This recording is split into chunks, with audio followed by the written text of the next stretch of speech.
On the morning of May 6, 2023, a jogger moved down Old Williamsburg Road in York County, Virginia, before spotting a woman's body lying a few feet inside the woods beside the roadside.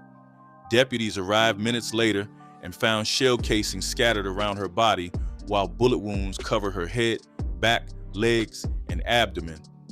Hours later, investigators identified the victim as 25-year-old Tyosha TeeTee Mitchell, a mother of two from Richmond, tied closely to the Madstone Bloods through the Vietnam baby gorilla set.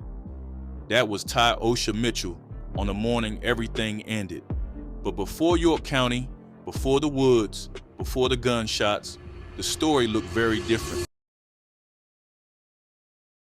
Long before Tyosha Mitchell's body turned up off Old Williamsburg Road, her story already started taking shape inside Richmond's East End around Whitcomb Court, where violence stayed so regular that people barely stopped conversations after hearing gunshots nearby.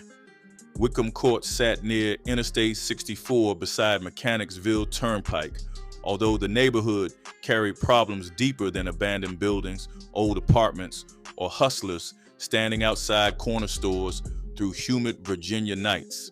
Back during the 1990s, conditions inside Whitcomb became so dangerous that mail carriers stopped delivering routes there until federal courts forced service back into the neighborhood after residents complained publicly. By the time Tyosha was born on April 30th, 1998, entire generations had already grown up learning survival through street politics, neighborhood alliances, plus whatever protection local gangs promised young kids moving through those apartments. Richmond's 6 major housing projects carried some of the highest poverty levels anywhere south of Baltimore, while thousands of residents packed into communities where jobs disappeared faster than drugs, robberies, or funeral processions moving through East End intersections every summer. Whitcomb Court alone housed nearly 2,800 residents, although violent crime numbers there climbed so high that many outsiders treated the neighborhood like territory nobody entered unless absolutely necessary. Older dudes around Richmond still remembered how police cruisers rolled through certain blocks quickly before heading somewhere safer once darkness settled across the area. Kids growing up there watched hustlers flashing money, older gang members throwing signs, women mourning relatives, plus young boys learning that street reputations mattered more than school report cards if survival became the priority. Tyosha came up inside that environment while balancing regular family life alongside neighborhood realities, pulling countless Richmond teenagers toward gang structures, promising loyalty, protection, status, or fast respect. Friends later described her as funny, outspoken, plus comfortable around almost anybody, whether she was joking during family cookouts with people from different sides around Richmond. Pictures posted online showed 2 different versions of her existing at the same time, since one page displayed birthday decorations, cooking clips, hairstyles, plus moments involving her daughter, while another side reflected red flags, hand signs, gang language, plus captions tied directly to the Madstone Bloods. People close to her said Tyosha always carried herself confidently around men involved with gangs, which slowly helped her gain influence among members moving between neighborhoods connected through the same organization. That organization traced back decades before Tyosha ever entered Whitcomb Court, since the Black P. Stone Nation first started in Chicago during the late 1950s under Eugene Hairston, plus Jeff Fort around the Woodlawn neighborhood. Chicago's South Side already suffered through collapsing housing conditions, public aid dependency, unemployment, violent turf wars, plus overcrowded projects where gangs became stronger than community institutions struggling to survive around them. By the mid-1960s, the Blackstone Rangers transformed into the Black P. Stone Nation while expanding rapidly across Chicago's streets through intimidation, recruitment, murders, plus tightly organized leadership structures. Jeff Fort eventually turned the organization toward national expansion before later receiving decades inside federal prison connected to murder charges plus alleged terrorism conspiracies involving Libyan leader Muammar Gaddafi during the 1980s. Even after Fort landed behind bars, the organization kept spreading through prison systems, street alliances, plus regional factions, branching into cities far outside Chicago neighborhoods, where everything originally started decades earlier. Virginia became one of those expansion zones once prison politics connected local crews with blood-affiliated structures carrying Black Peace Stone traditions, ranks, codes, plus disciplinary systems built around loyalty enforcement. Eventually, groups like the Mad Stone Bloods formed throughout Norfolk, Portsmouth, Richmond, plus Hampton Roads, while smaller subsets developed names carrying their own local identities within the broader organization. One of those factions became the Vietnam Baby Guerrilla Set, better known around Virginia streets as VBG, while members followed strict rules involving beat-ins, punishments, chain of command rankings, plus violent discipline for anybody violating expectations. Inside that structure, titles mattered heavy, since somebody carrying a rank gained access to information, influence, internal politics, plus leadership relationships that regular members never touched around the organization. That was especially true for women carrying the title First Lady, since those positions involved overseeing female members, communicating orders, helping organize activities, plus maintaining loyalty inside different regional chapters. Tyosha eventually earned that title around the Vietnam Baby Guerrilla Set, meaning she was no random affiliate hanging around parties or posting pictures online pretending involvement. By her mid-20s, she already carried serious recognition around Richmond, plus Norfolk circles connected to the Mad Stone Bloods, while younger women in the set reportedly looked toward her for guidance of moving through gang life. At the same time, another woman named Donisha Goodman carried a similar status around Portsmouth, where she also held influence tied to the same organizational structure operating throughout Virginia. That overlap became important later once investigators started piecing together personal tensions surrounding relationships, jealousy, plus leadership conflicts existing beneath official gang business. People around the streets later whispered that having two respected women carrying versions of the First Lady title inside overlapping circles naturally created friction once personal relationships started crossing into organizational politics. Nobody publicly explained exactly how deep those tensions became, although rumors involving romantic entanglements circulated heavily once Tyosha ended up dead beside Old Williamsburg Road. Around that same period, another figure named Hezekiah H.K. Carney steadily climbed toward the top of the Virginia operation while building influence throughout Norfolk, plus Hampton Roads neighborhoods tied to the Vietnam Baby Guerrilla Set. Carney grew up around Tidewater Gardens before eventually becoming known among younger members as somebody carrying authority serious enough that people followed instructions without many questions afterward. Court records later showed Carney already carried prior convictions before Tyosha's death, although his reputation inside the gang allegedly kept growing while younger members chased proximity around him, hoping their own status increased. Dudes like Jaquan Jones reportedly looked up toward Carney while trying to prove themselves useful around gang politics, street conflicts, plus organizational business stretching between Richmond plus Norfolk. As Tyosha's influence grew, though, her life started splitting between gang obligations plus motherhood responsibilities, pulling her attention toward completely different priorities around Richmond. Family members later described her spending more time discussing nursing ambitions, childcare struggles, plus future plans involving her daughters rather than endless neighborhood politics consuming everybody around the organization.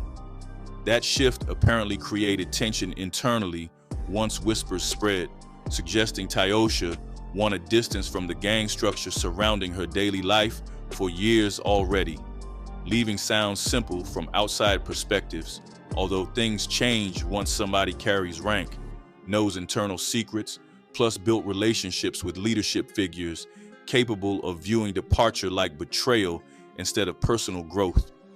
Within the Mad Stone Bloods, members seeking exit sometimes went through a violent ritual called a beat-out, where multiple members physically assaulted somebody before releasing them from organizational obligations afterward. Older gang members around Virginia described those beat-outs like painful farewells designed partly around punishment, while also showing remaining members what happened whenever loyalty weakened inside the structure. Yet, stories from previous gang cases showed those rituals sometimes spiral beyond discipline into long-term retaliation, especially once leadership believed somebody knew too much information, leaving them vulnerable afterward. By early 2023, Tyosha Mitchell reportedly started discussing separation from gang life around people close to her, although rumors involving pregnancy, jealousy, plus relationship drama increasingly mixed with organizational discipline until nobody around Richmond fully understood where personal anger stopped plus gang politics officially began. One detail from the case kept sticking in investigators' heads later, after arrests started piling up across Virginia, since the original beat-out was apparently supposed to happen on May 4th, before everything got delayed by a flat tire.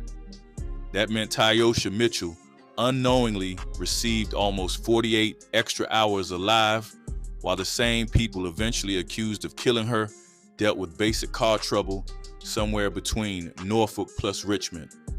Nobody knows what Tyosha did during those extra days, although relatives later remembered regular conversations involving her daughters, future plans, plus the same quiet attempts at distancing herself from gang politics.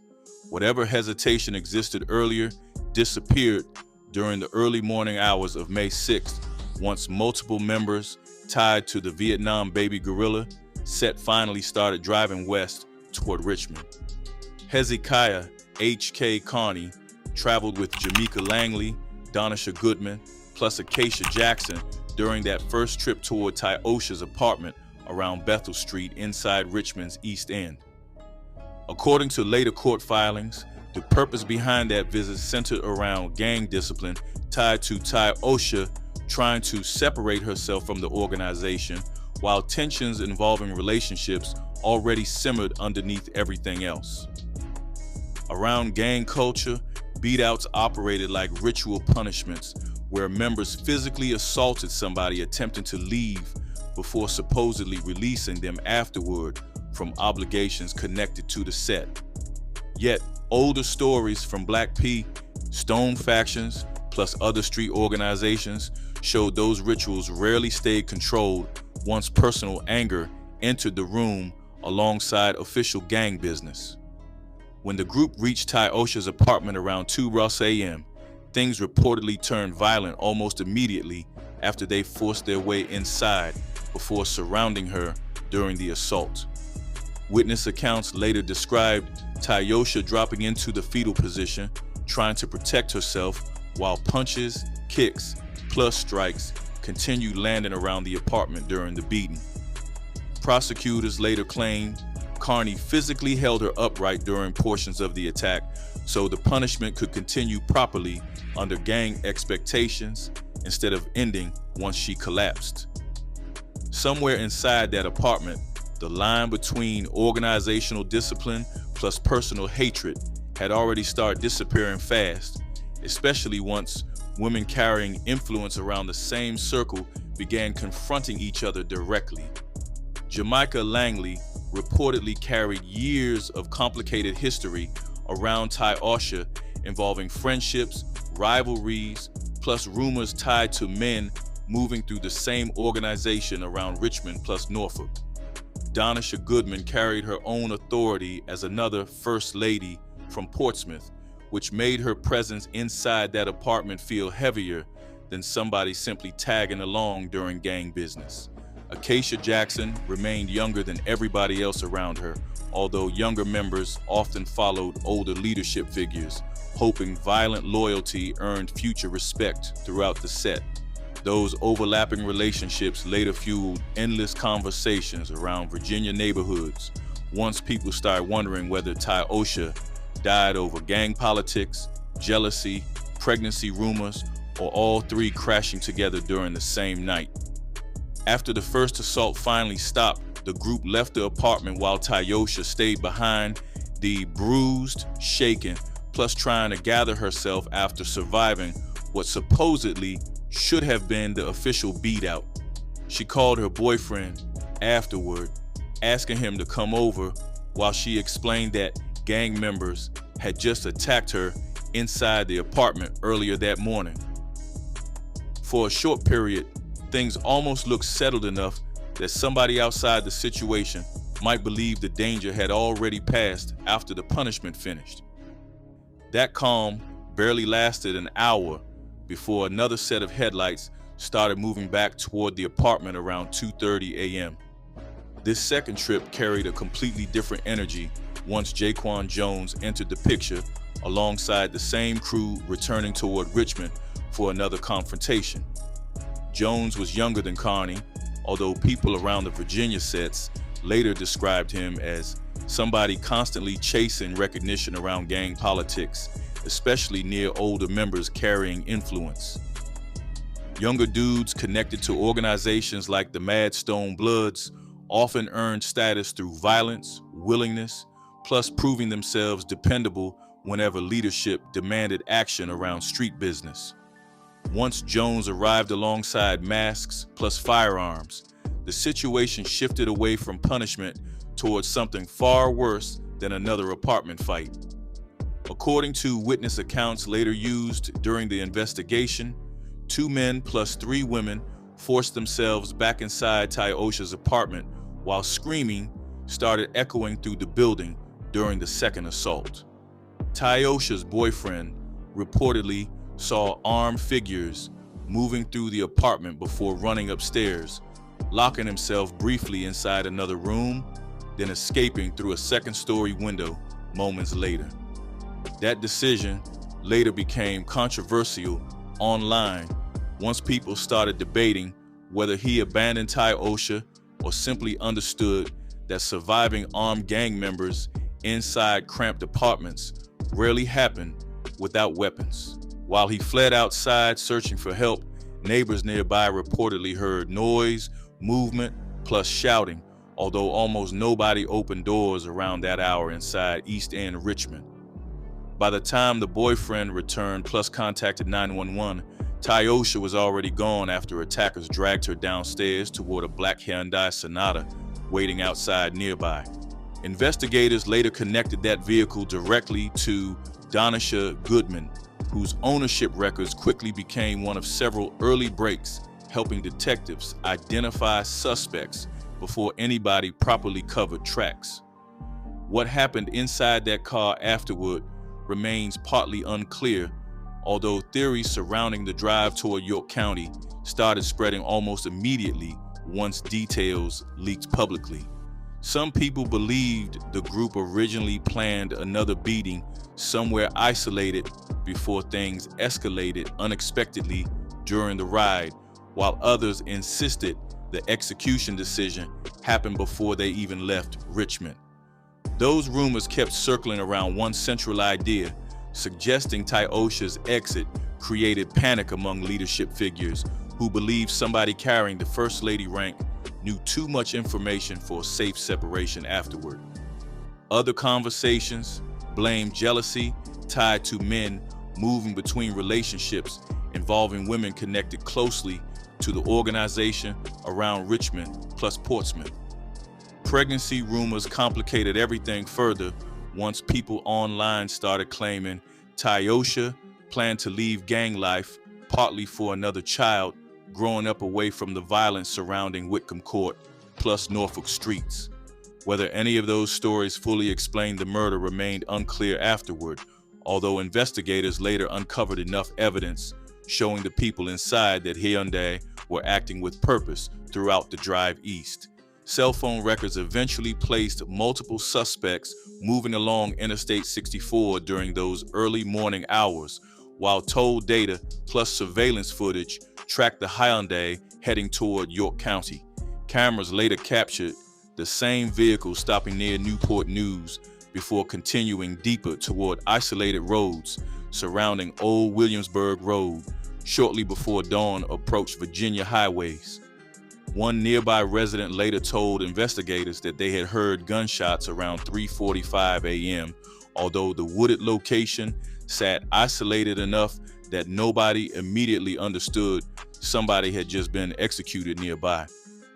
Prosecutors later argued the group selected that area intentionally after deciding Richmond carried too many witnesses, plus too much risk connected to killing Tyosha closer to home.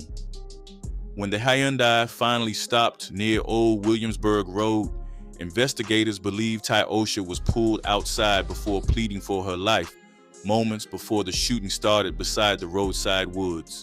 Court records later stated she was shot at least 8 times, involving wounds to her head, abdomen, back, buttocks, plus leg, while 14 shell casings marked S&B littered the area afterward. Detectives eventually identified cellular and pellet ammunition connected to those casings while reconstructing the scene through ballistic evidence recovered from both York County plus the Hyundai itself later. Nothing about the killing looked rushed or chaotic once investigators examined the crime scene afterward, since the attack appeared deliberate, organized, plus carried out with enough time for everybody involved to leave calmly afterward.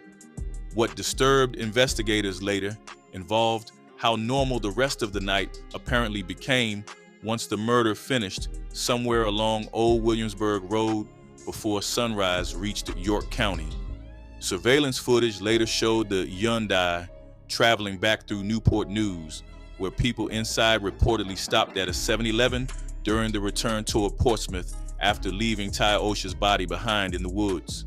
That detail kept surfacing repeatedly afterward during discussions surrounding the case, since grabbing snacks or drinks after an execution sounded like an almost impossible process rationally from outside perspectives.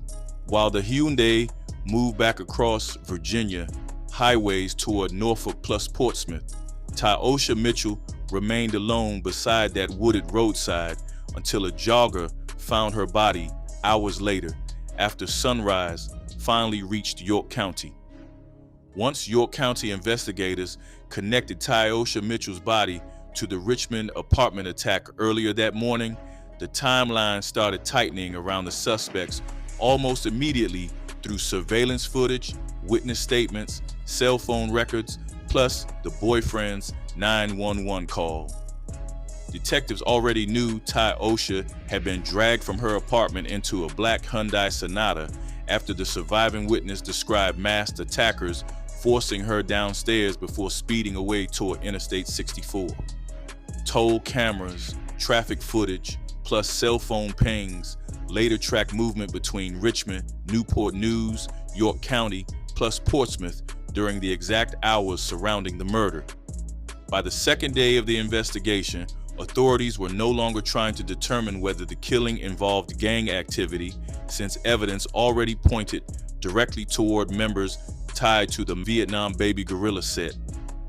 The boyfriend became one of the most important figures in the case afterward, although his role stayed messy once gossip started flooding social media, plus neighborhood conversations around Richmond. He was the last known person seeing Tyosha alive inside the apartment before attackers forced her into the Hyundai during the second invasion around 2:30 that morning. According to investigators, he escaped through an upstairs window after armed people entered the apartment, while Tyosha remained downstairs facing the same group that attacked her earlier during the beatout. Some people around Richmond blamed him afterward for running instead of fighting, while others argued that one unarmed man stood almost no chance against multiple gang members carrying masks plus firearms inside cramped apartments during the middle of the night. That debate only grew louder after court filings revealed the boyfriend later told investigators that jealousy possibly fueled portions of the attack involving one of the female gang members connected to Tyosha socially plus romantically. He reportedly believed relationship drama involving one woman's intimate partner may have overlapped with gang discipline, although he admitted lacking direct proof behind the rumors spreading afterward. People online connected those theories back to Wardanisha Goodman plus Jamaica Langley, especially after both women emerged publicly as major participants in the attack leading to Tyosha's death. The boyfriend's statements gave investigators their first real look inside the emotional chaos surrounding the murder, while also helping detectives identify names attached to the Hyundai fleeing Richmond before dawn. On May 7th, Norfolk police finally located the black Hyundai Sonata, while Acacia Jackson, Donisha Goodman, plus Jamaica Langley still occupied the vehicle less than 48 hours after the killing. Officers searched the Hyundai after confirming Goodman owned the car, then recovered a 9mm cartridge carrying the same cellular and bellet head stamp as the shell casings scattered around Tyosha's body near Old Williamsburg Road. That discovery shifted the case heavily toward prosecutors once investigators realized suspects had barely started distancing themselves from physical evidence tied directly to the execution scene. Police body camera footage later showed officers surrounding the vehicle calmly, although investigators already understood they were dealing with suspects tied to a gang-related kidnapping plus murder crossing multiple Virginia jurisdictions.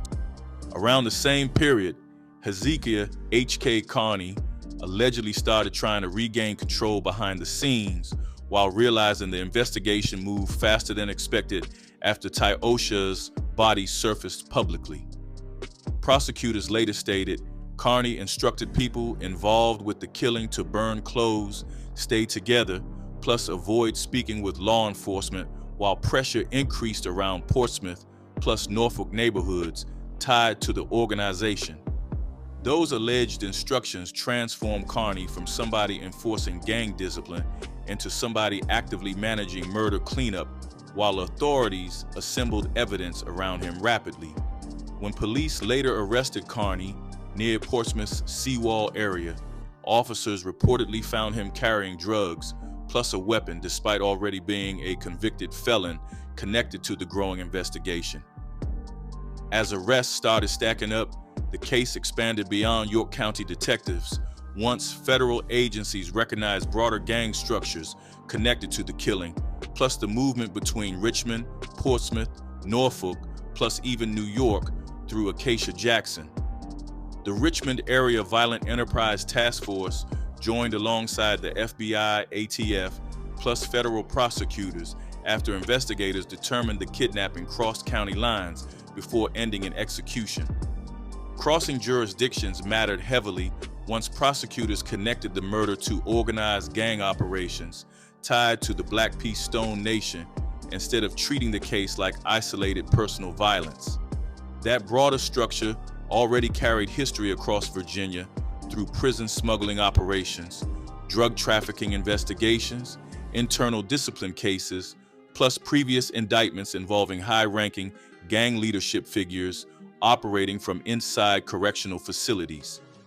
Federal authorities especially focused on the organizational hierarchy surrounding the Vietnam baby gorilla set, since titles like First Lady plus leadership roles reinforced arguments that Tyosha's killing reflected gang enforcement instead of random emotional violence.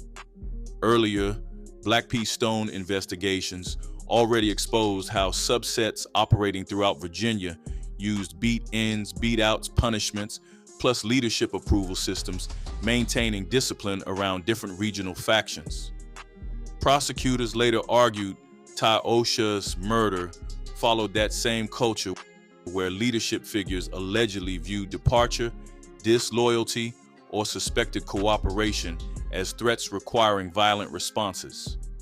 Once investigators combined surveillance footage, cell phone tracking, shell casings, toll records, witness statements, plus gang structure evidence together, the case started resembling a racketeering prosecution rather than a single homicide investigation. Then, another shock hit Tyosha's family during December 2023 after state charges against several suspects was suddenly dropped temporarily while prosecutors prepared the federal takeover quietly behind the scenes. Patricia Troy, plus other relatives, reportedly panicked once hearing murder charges disappeared publicly from court records, fearing everybody involved might somehow walk free despite everything investigators uncovered already. Sheriff Ron Montgomery later reassured the family that nobody was being released, while explaining federal prosecutors intended to pursue stronger racketeering plus kidnapping charges, carrying heavier penalties afterward. Even with those reassurances, the temporary collapse of state charges reopened the grief around Tyosha's death, while reminding her family how complicated gang prosecutions become once multiple agencies, jurisdictions, plus organized criminal structures collide inside the same case. By the summer of 2024, the courtroom story started ending quietly through plea agreements instead of dramatic testimony, cross-examinations, or surviving witnesses taking stands against the people accused of killing Tyosha Mitchell.